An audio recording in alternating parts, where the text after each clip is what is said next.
PCOS இன்னைக்கு வந்து பிஎம்ஓஎஸ்ன்னு பேர் மாறி இருக்கு. ஸோ இதை பற்றி நம்ம சிம்பிளாக வந்து எப்படி புரிஞ்சுக்கிறதுன்னு பார்க்கலாம். ஸோ பிஎம்ஓஎஸ் அப்படிங்கிறது என்னென்னா பாலி எண்டோக்ரைன் மெட்டபாலிக் சிண்ட்ரோம்.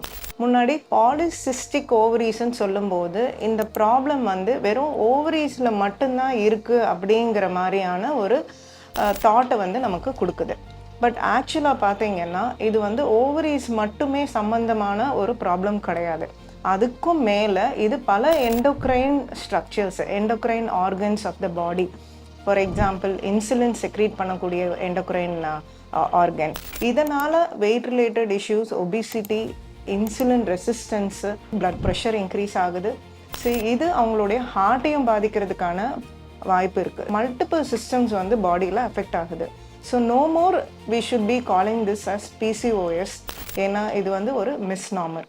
அதாவது இந்த பேரே வந்து தப்பாக வைக்கப்பட்டது. மல்டிபிள் ப்ராப்ளம்ஸை இது கொடுக்கறதால இதை வந்து இனிமேல் பாலி எண்டோக்ரைன் மெட்டபாலிக் சிண்ட்ரோம் அப்படின்னு தான் அட்ரஸ் பண்ணணும் அப்படிங்கிறது குளோபலாக இதை சேஞ்ச் பண்ணியிருக்காங்க. ஸோ இதுலேருந்து நம்ம என்ன தெரிஞ்சுக்கணும் அப்படின்னா, இதோடைய ஃபார் சைட்டட் ப்ராப்ளம்ஸ் என்னென்ன இருக்குது அப்படின்னு தெரிஞ்சுக்கிட்டோம்னா அதுக்கான ப்ரிவென்டிவ் மெஷர்ஸு இன்றைக்கி என்னெல்லாம் எடுத்தாக்கா இந்த ப்ராப்ளமை மல்டிபிள் ஆர்கன்ஸை அஃபெக்ட் பண்ணுறதுக்கு முன்னாடியே நம்ம கண்ட்ரோல் பண்ணலாம் அப்படிங்கிறத நமக்கு ஒரு அவேர்னஸை உண்டாக்கும்.